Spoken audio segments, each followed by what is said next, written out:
How you doing?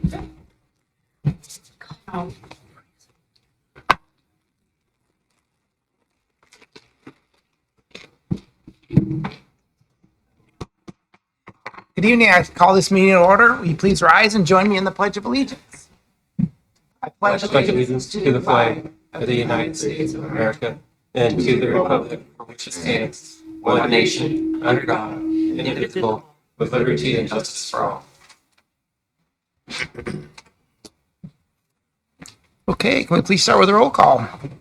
Council President Prince. Here. Councilmember McIrvin. Here. Councilmember O'Halloran. Here. Councilmember Rivera. Here. Councilmember Albertson. Here. Councilmember Vaughn. And Councilmember Perez. Here. Roll call, Mr. Mayor. All present. All right, thank you. I'm not sure what that was, but okay, we're going to start tonight with a proclamation, National Diabetes Awareness Month. All right, proclamation. Whereas the American Diabetes Association reports that approximately 521,906 people in Washington state are living with diagnosed diabetes, with an additional 164,000 people living undiagnosed with the disease. And whereas as of 2023, there were 1,938,000 people in Washington state who have pre-diabetes with blood glucose levels that are higher than normal, but not yet high enough to be diagnosed as diabetes. And whereas diabetes is the 8th leading cause of death in the United States, and people with diabetes have a 50% higher risk of early death than those without the disease. And whereas diabetes is the leading cause of kidney failure, lower limb amputations, and adult onset blindness in the United States. And whereas adults with diabetes are nearly twice as likely to die from heart disease or stroke as compared to people without diabetes and at an earlier age. And whereas every year an estimated 45,936 people in Washington state are diagnosed with diabetes. And whereas people with diabetes incur medical expenses approximately 2.3 times higher than those who do not have diabetes. And whereas in 2017, the direct medical expenses for people diagnosed with diabetes in Washington state were estimated at $5 billion, with an additional $1.7 billion in indirect costs lost due to the disease. And whereas in 2023, the National Institute of Diabetes and Digestive and Kidney Diseases at the National Institute of Health invested $5,086,851 in diabetes-related research projects, and the Division of Diabetes Translation at the CDC provided $2,942,005 in diabetes-related educational grants in Washington state in 2021. And whereas the theme for the National Diabetes Month for 2024 is Take Charge of Tomorrow, Preventing Diabetes Health Problems. And whereas Diabetes Awareness Month is an opportunity to provide education about the disease and raise awareness that a simple blood sugar test or taking a pre-diabetes risk assessment test has the potential to save lives and positively impact the lives of community members in Renton. Now, therefore, I, Armando Pavoni, Mayor of the City of Renton, do hereby proclaim November 2024 to be National Diabetes Awareness Month in the City of Renton, and I encourage all residents to join me in this special observance and witness whereof I have hereunto set my hand and caused the seal of the City of Renton to be affixed this 18th day of November, 2024, signed Armando Pavoni, Mayor of the City of Renton. Mr. Mayor, Yes, Council President. I move the proclamation be adopted as read. Okay, it's been moved by Council President Prince, seconded by Councilmember Albertson, that the proclamation be adopted as read. All in favor signify by saying aye. Aye. Opposed, nay. All right, motion carries. And to accept the proclamation tonight is our city clerk, Jason Seth. Yep, please. I just want to take a moment to say thank you. This is the second time that I've asked for this proclamation to raise awareness about diabetes. As you know, my daughter was diagnosed at 10 years old in 2022 with type 1 diabetes. And so we've been living with this disease for a couple of years now. And as we like to say, it doesn't get better, but it does get easier. So I just want to thank you again, and thank you for your approval of our health insurance, because she literally depends on it. So thank you. All right, thank you. Take your time.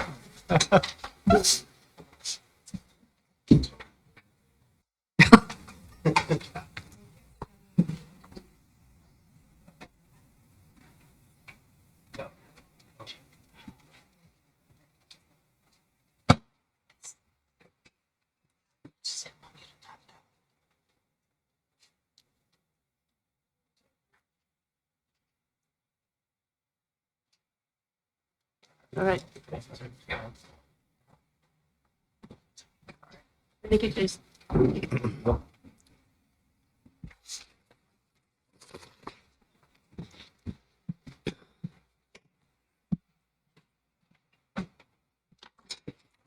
Okay, next up is a public hearing. We have the Doe Street vacation petition, and Amanda Free will be presenting. Thank you. Good evening, Mayor, Council President, Council members. My name is Amanda Free, the Economic Development Acting Director. Tonight, I'm presenting a public hearing on a street vacation that is an unopened area of Lyons Avenue Northeast, just south of North 4th Street. Northeast 4th Street. There we go. Okay. It is located in the eastern portion of our city and also on Northeast 4th Street. So the background information, an updated petition was verified on October 22nd of this year. The property that is impacted by this was 100% will go to one property owner. They were the ones that signed the petition. The petition is to vacate approximately 4,319 square feet. And this right-of-way is located in an area that was annexed to the city in 1998.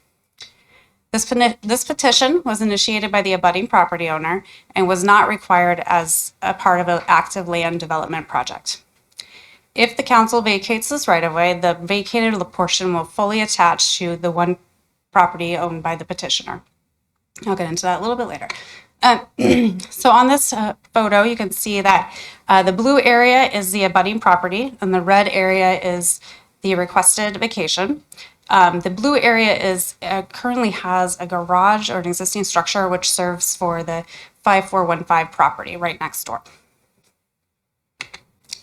The west portion of a right-of-way, which is 30 feet on the western side, was vacated in 2001 under Ordinance 4958 and was associated with a plat development. Another portion, the southern portion of this right-of-way, was vacated in 2004 under Ordinance 5164, also associated with a plat development. Once the public hearing was approved, a vacation request was circulated to various city departments and outside agencies for comments. We reviewed all of those, received the comments back from departments and external agencies.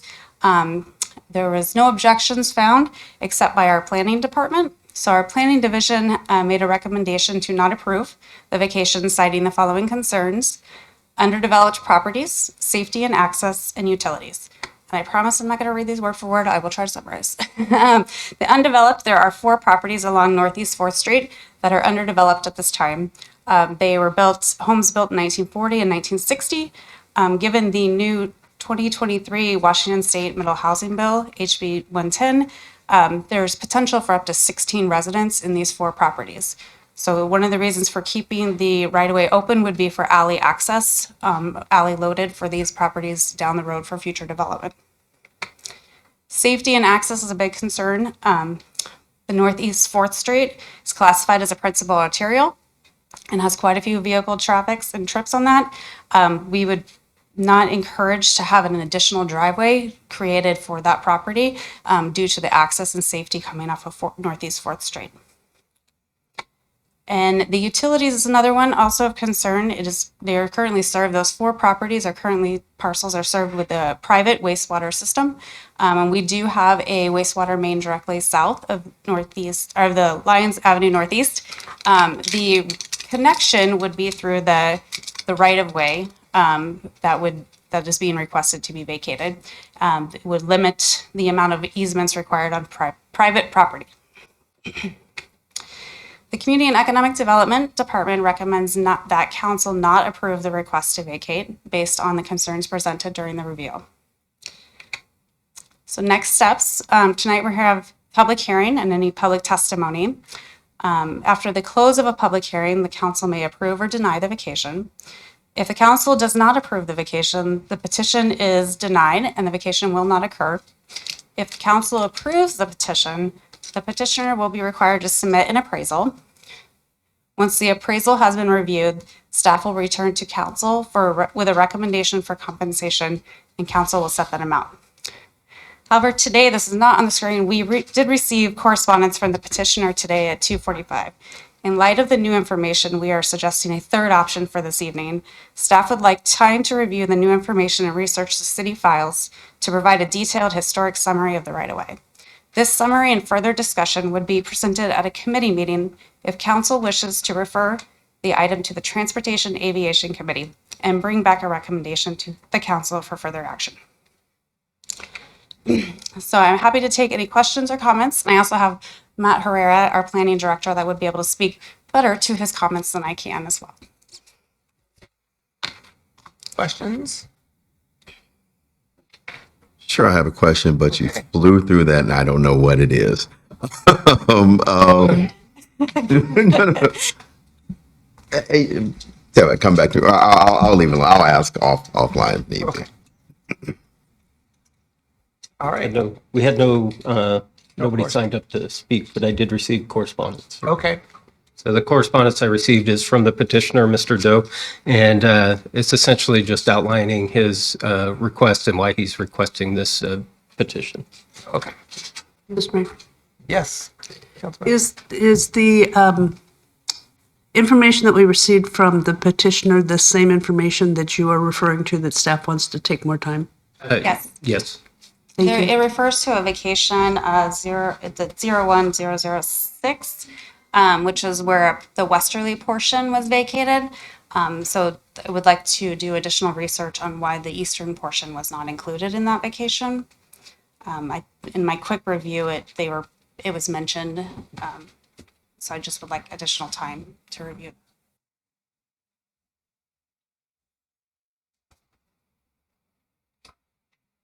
Mr. Mayor, Yes. unless there's any other questions, I would move we close the public hearing. Okay, it's been moved by Councilmember McGurven, second by Councilmember Perez, that we close the public hearing. Any discussion? All in favor signify by saying aye. Aye. Opposed, nay. All right, public hearing is closed. And Mr. Mayor, Yes, Councilmember McGurven. in light of staff's recommendation for a little bit more time to research, I would move we refer this item to the next Transportation Aviation Committee meeting and bring back a recommendation for final council action. Second.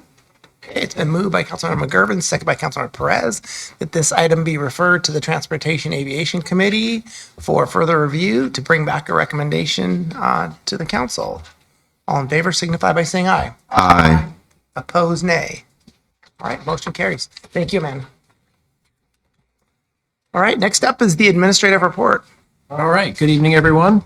Friday, November 22nd and Saturday, November 23rd. Please stop by the 32nd Annual Holiday Bazaar at Renton Community Center, 1715 Maple Valley Highway in Renton. This year's bazaar will feature 100 booths overflowing with gifts for the host, hostess, or that someone special. Find handcrafted jewelry, tableware, food, holiday decorations, and more. Bazaar hours are Friday, 11 a.m. to 7 p.m. and Saturday, 9 a.m. to 5 p.m. For more information, please visit our website at rentonwa.gov/holiday bazaar. Information about preventative street maintenance at traffic impact projects and road closures happening this week can be found at rentonwa.gov/traffic. All projects are weather permitting, and unless otherwise noted, streets will always remain open. Oh, all right, yes, Councilmember Perez. Mr. Mayor, I know that this is out of the ordinance, but we have received a couple of emails about what they report a storm for tomorrow. So a lot of residents have inquired. Apparently, it's in every news your priority. I know that we have received an email already from the Emergency Management Department. I was curious if the administration will be posting something on social media for the awareness of the residents. Sure. Yes. Yes. Yes, ma'am. We could probably get a hold of emergency management and have them put out a post. I think they got some bulletins they can flash out there. Thank you very much, Mr. Ryan Bailey. I just received before I came in here information Yes, from Puget Sound Energy, and so we'll be forwarding that information out also. Thank you. Thank Yep. you very much, Mr. Mayor. Yep. All right, thank you. Next up is audience comment. We do have a few people signed up to speak. I want to remind everybody that all remarks must be addressed to the council as a whole. If a response is requested, please provide your information. When I call your name, please step up to the podium. You'll have 3 minutes to speak. There's a timer right in front. When the little light turns yellow, you just have a few minutes to wrap up your comments. When you do step up, please state your name and city of residence. First up is Cheryl Freeze. She emails comments in the. Okay, that was through correspondence. Next is Matt Hanby.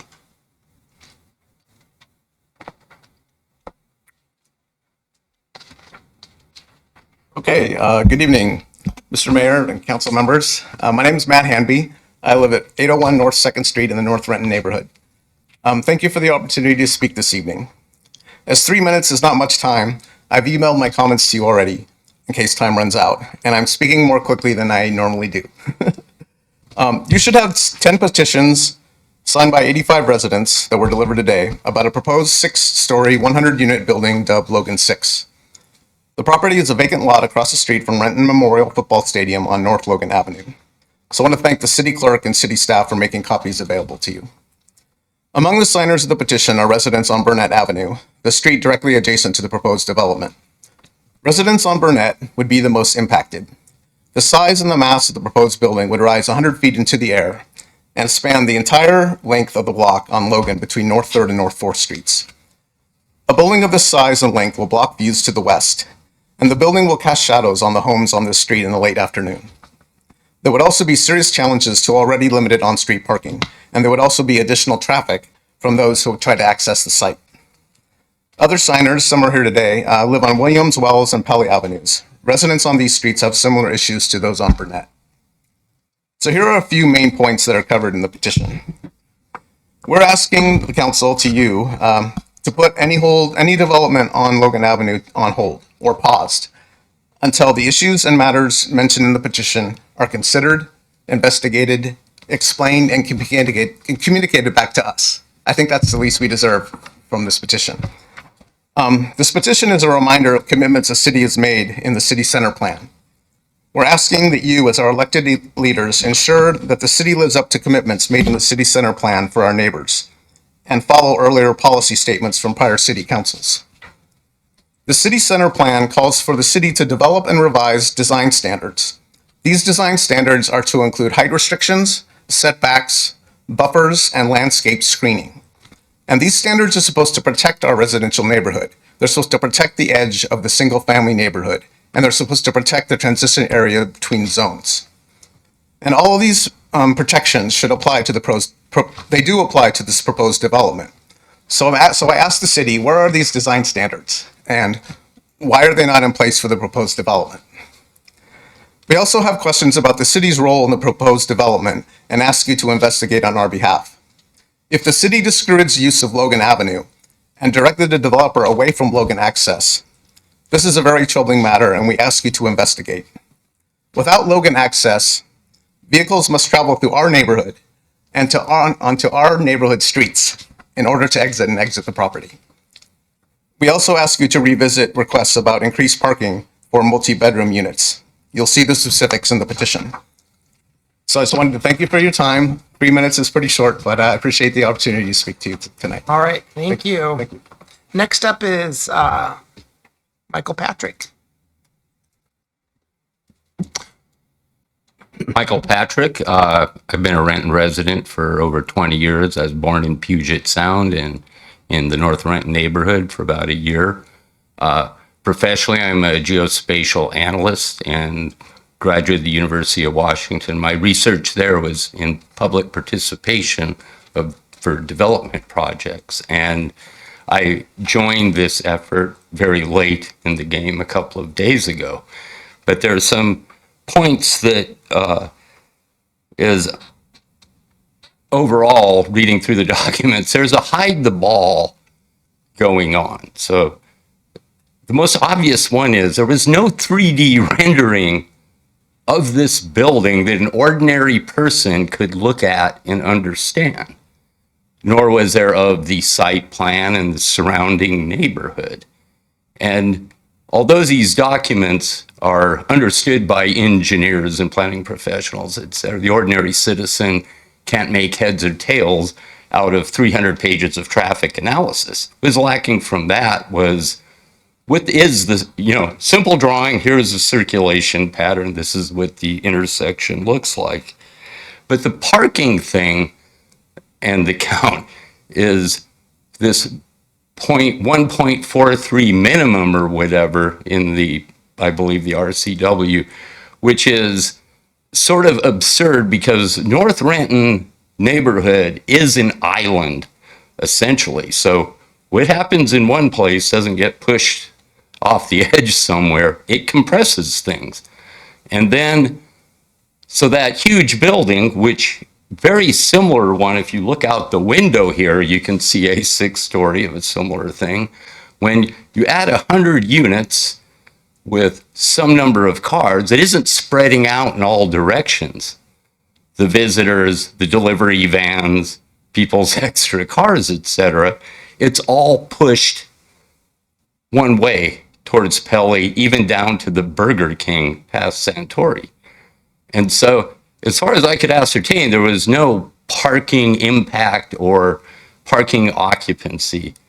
The other serious gap was the circulation pattern, is not only the residents of the building, their visitors, the delivery trucks, how many Amazon deliveries, and Burnett is a short stretch of street. But the overflow pushes all the way up towards the old Boeing buildings and over to the Burger King. Those streets at night are already full.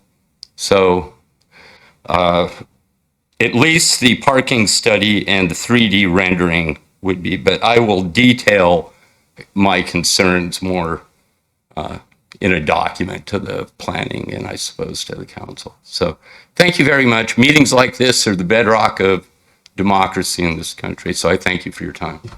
All right, thank you. Next up is Sharon Bolstad.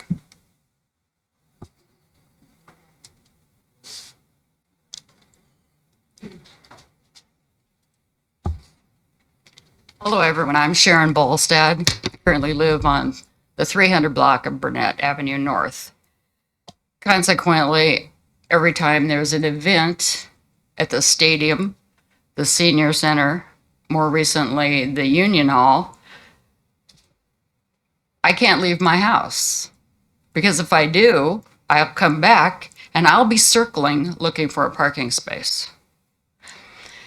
My big concern about the addition of Logan 6 is the overflow of parking. The residents, the guests, the retail shoppers, the employees, access to my home will be next to impossible. Now, as I prepare for the perfect storm, which in my eyes is the added traffic caused by the North 3rd and 4th entry to Logan, event parking, the semi-truck deliveries to Insignia sign, and those are some big trucks, Republic Services pickups for Logan and the 300 block of Burnett, other folks circling trying to find a parking space, including my neighbor next door who has a small child, does her grocery shopping, picks up her child, comes home. What does she do? She circles. She's waiting for a spot. Unfortunately, with this building, I'll be living in a dark hole caused by a 6-story building looking down on me by 100 apartments and who knows how many eyes. I've lived on this block for 40 years. I've seen a lot of changes, a few good ones. This, in my opinion, has not been reviewed sufficiently to, in my mind, for me to believe that it is a good decision. I appreciate your time and your expertise, and good luck. All right, thank you.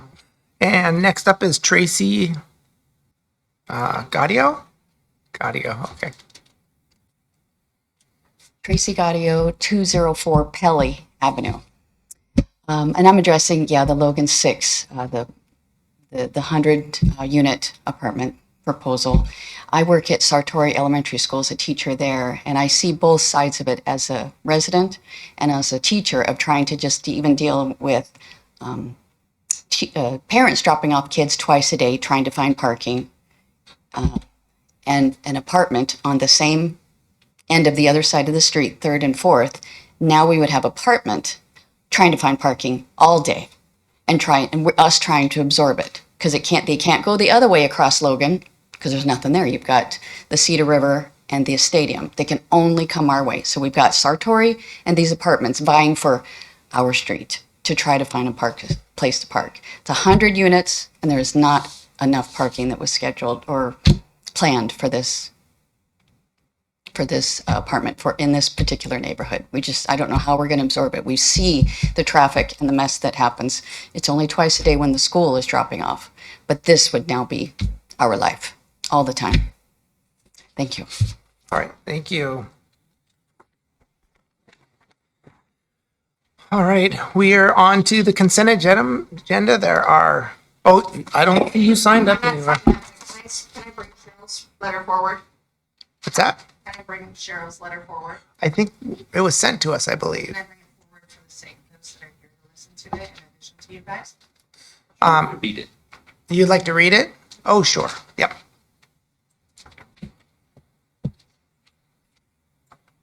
I'm Diane Dobson. I'm a neighborhood resident. I've been there forever. You brought a great point, though, that North Renton is an island, because you can't go north, you can't go west. We're stuck by the freeway and we're stuck by the river, so everything really does condense there. Cheryl Fries is our immediate past president of the neighborhood association, and she says, "I unfortunately will not be able to attend the council meeting tonight as I am sick. I, however, wanted to make sure to communicate my continued concern about the Logan 6 development, both as the president of the North Renton Neighborhood Association and as an almost 3-year resident of Wells Avenue North. Just this past week, I watched a driver go down 3rd the wrong way and continue down 3rd until they got to Logan, watching the havoc created when they reached the intersection, the confusion of the drivers trying to turn right on 3rd, which is the right way, and others trying to turn left, which is also the right way. Further emphasize my ongoing concerns about what awaits us when traffic increases with 100% additional cars attempting to exit Logan 6, if you continue to advocate for Logan 6 under its current plans." And I segue, our understanding as a neighborhood is that the developer came to the city originally and had this Logan 6 development with entrance and exit off of Logan. But because of some of the additional construction further north on Logan, like Boeing or Topgolf, the city pushed back on that Logan entrance and exit. This is what the developer told us, and pushed for the developer to put their entrance and exit points off of 3rd and 4th. If you've come along on Airport Way and you're rounding by the senior center to go down North 3rd Street, there's a little divider there so you don't get hit by oncoming traffic. What this development is proposing, that we take an immediate left, right where that divider's at, where it's already risky to make that turn, where it's already near to impossible to make that turn. If you don't make that left turn, you're now going to get pushed forward. You might get over to the left lane by Burnett, but what's more likely to happen is you're going to go to Williams, you're going to go to Wells, you're going to go to Pelly. So I totally understand where they're coming from on these traffic concerns. That I would encourage you, go drive that on your way home tonight. Even if it's heading the wrong direction, go drive it and see what this neighborhood is complaining about.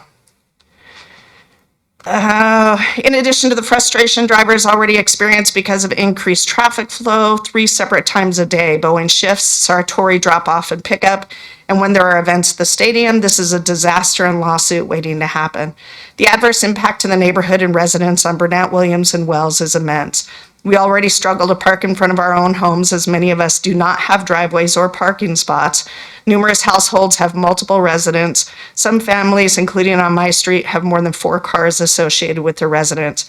And we're all dumbfounded on how this development could have even been given consideration without someone giving this any thought. I have a ticket open with the city for more than a year on traffic going down Wells the wrong way. This has been a consistent ongoing problem since I've moved here. Twice a day, I'm in fear watching the school buses on our street, the children entering and exiting the buses, knowing the likelihood that a collision is inevitable, if, it's a when. You will only exponentially increase this possibility if you allow Logan 6 to be developed using 3rd and 4th as an entrance and exit.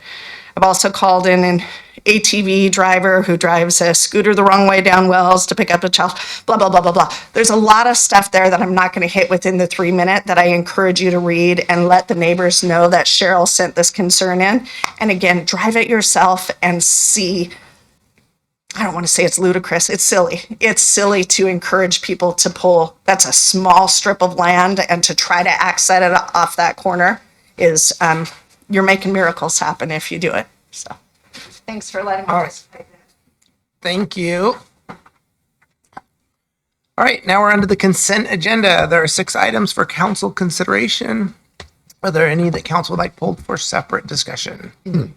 Mr. Mayor, Yeah, Council President. seeing none, I move we adopt the consent agenda as published. Second. Okay, it's been moved by Council President Prince, second by Councilmember Albertson, that the council adopt the consent agenda as published. Any discussion? All in favor signify by saying aye. Aye. Opposed, nay. All right, motion carries. We're on to unfinished business. Council President Prince. No unfinished business, Mr. Mayor. Councilmember McGurven. No unfinished business, Mr. Mayor. Councilmember O'Halloran. No unfinished business, Mr. Mayor.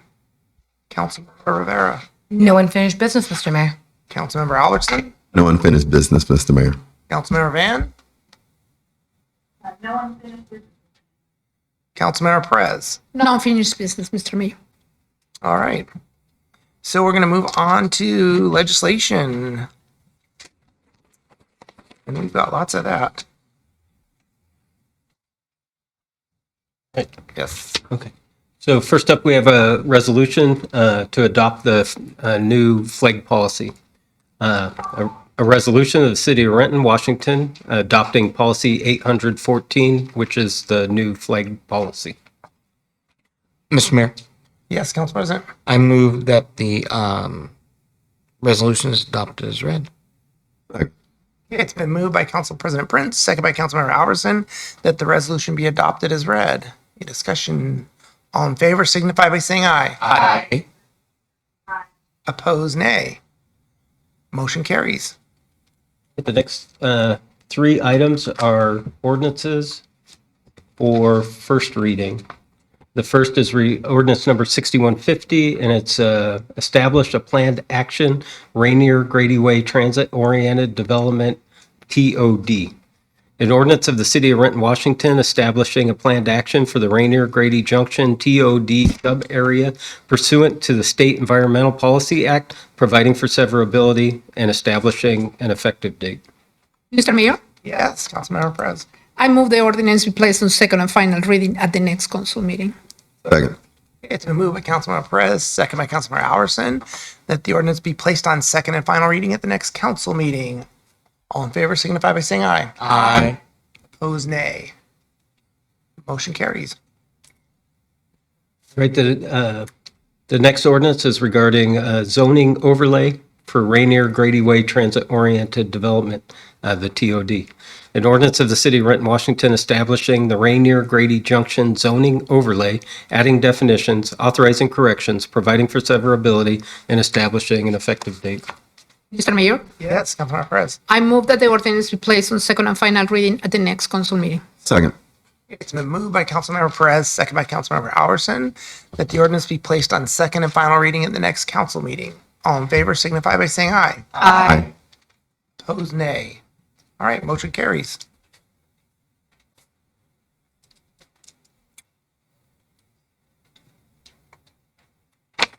These are stapled together. 1 second. Okay. 152. There we go. All right. So the next one, 6152, is a rezone of the Rainier Grady Way Transit Oriented Development TOD. So an ordinance of the City of Renton, Washington, changing the zoning classification of several parcels within the City of Renton from commercial office to commercial arterial, providing for severability and establishing an effective date. Mr. Mayor, Yes, Councilmember Perez. I move the ordinance be placed on second and final reading at the next council meeting. Second. It's been moved by Councilmember Perez, second by Councilmember Albertson, that the ordinance be placed on second and final reading at the next council meeting. All in favor signify by saying aye. Aye. Opposed, nay. All right, motion carries. Okay, the next 7 ordinances are for second and final reading. The first one is regarding the reorganization of the Parks and Recreation Department. An ordinance of the City of Renton, Washington, repealing and replacing Section 325 of the Renton Municipal Code, authorizing corrections, providing for severability, and establishing an effective date. Mr. Mayor, Yes, Council President Prince. I move the ordinance be adopted as read. Second. Okay, it's been moved by Council President Prince, second by Councilmember Albertson, that the ordinance be adopted as read. Unless there's discussion, this requires a roll call. Okay, Council President Prince. Aye. Councilmember McIrvin. Aye. Councilmember O'Halloran. Aye. Councilmember Rivera. Aye. Councilmember Aye. Councilmember Vaughn. Aye. And Councilmember Perez. Aye. Roll call, Mr. Mayor, all ayes. All right, motion carries. One is ordinance number 6144. This is establishing the 2025 property tax levy. An ordinance of the City of Renton, Washington, establishing the property tax levy for the year 2025 for general city operational purposes in the amount of $26,336,260, providing for severability and establishing an effective date. Mr. Mayor, Yes, Council President Prince. I move the ordinance be adopted as read. Okay, it's been moved by Council President Prince, second by Councilmember Albertson, that the ordinance be placed on the ordinance be adopted as read. This is second reading. If there's no discussion, it requires a roll call. Council President Prince. Aye. Councilmember McIrvin. Aye. Councilmember O'Halloran. Aye. Councilmember Rivera. Aye. Councilmember Albertson. Aye. Councilmember Vaughn. Aye. And Councilmember Perez. Aye. Roll call, Mr. Mayor, all ayes. Motion carries. All right, ordinance number 6145 is authorizing the 2025 property tax increase. An ordinance of the City of Renton, Washington, authorizing the dollar amount and percentage increase for the property tax to be levied for the year 2025, providing for severability and establishing an effective date. Mr. Mayor, Yes, Council President Prince. move the ordinance be adopted as read. Okay, it's been moved by Council President Prince, second by Councilmember Albertson, that the ordinance be adopted as read. It's second reading. If there's no discussion, it requires a roll call. Okay, Council President Prince. Aye. Councilmember McIrvin. Aye. Councilmember O'Halloran. Aye. Councilmember Rivera. Aye. Councilmember Albertson. Aye. Councilmember Vaughn. Aye. And Councilmember Perez. Aye. Roll call, Mr. Mayor, all ayes. Motion carries. All right, next is ordinance number 6146, and this is for the 2025 piped utility rates. An ordinance of the City of Renton, Washington, amending subsections 822G, 823C, 823E1, 8424A1, 8431B, 8431C4, 8515A, and 8515D of the Renton Municipal Code, establishing piped utility rates for 2025 and 2026, authorizing corrections, providing for severability, and establishing an effective date. Mr. Mayor, Yes, Council President Prince. I move the ordinance be adopted as read. Second. Okay, it's been moved by Council President Prince, second by Councilmember Albertson, that the ordinance be adopted as read. Second reading, unless a discussion, it requires a roll call. Okay, Council President Prince. Aye. Councilmember McIrvin. Aye. Councilmember O'Halloran. Aye. Councilmember Rivera. Aye. Councilmember Albertson. Aye. Councilmember Vaughn. Aye. And Councilmember Perez. Aye. Roll call, Mr. Mayor, all ayes. Motion carries. All right, the next ordinance is 6147, and this is the 2025-2026 biennial budget. An ordinance of the City of Renton, Washington, adopting the biennial budget for the years 2025, 2026, providing for severability and establishing an effective date. Mr. Mayor, Council President Prince. I move the ordinance be adopted as read. Second. It's been moved by Council President Prince, second by Councilmember Albertson, that the ordinance be adopted as read. If there's no discussion, the second reading requires a roll call. Council President Prince. Aye. Councilmember McIrvin. Aye. Councilmember O'Halloran. Aye.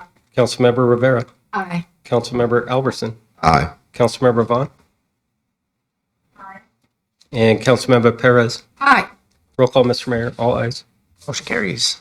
All right, the next ordinance is ordinance number 6148. This is a docket item 233 regarding extending waived development and mitigation fees, and I believe it's the multifamily housing property tax exemption. So an ordinance of the City of Renton, Washington, amending sections 41210 and 41220 of the Renton Municipal Code by extending the waiver of certain development and mitigation fees and extending the multifamily housing property tax exemption, providing for severability and establishing an effective date. Mr. Mayor, Yes, Council President. I move the ordinance to be adopted as read. Second. All right, it's been moved by Councilmember Perez, second by Councilmember Albertson, that the ordinance be adopted as read. Second reading. If there's no discussion, it requires a roll call. Council President Prince. Aye. Councilmember McGurven. Aye. Councilmember O'Halloran. Aye. Councilmember Rivera. Aye. Councilmember Albertson. Aye. Councilmember Vaughn. And Councilmember Perez. Aye. Roll call, Mr. Mayor. All ayes. Motion carries. All right, finally, the last ordinance is docket item 234, which is amending project review regulations.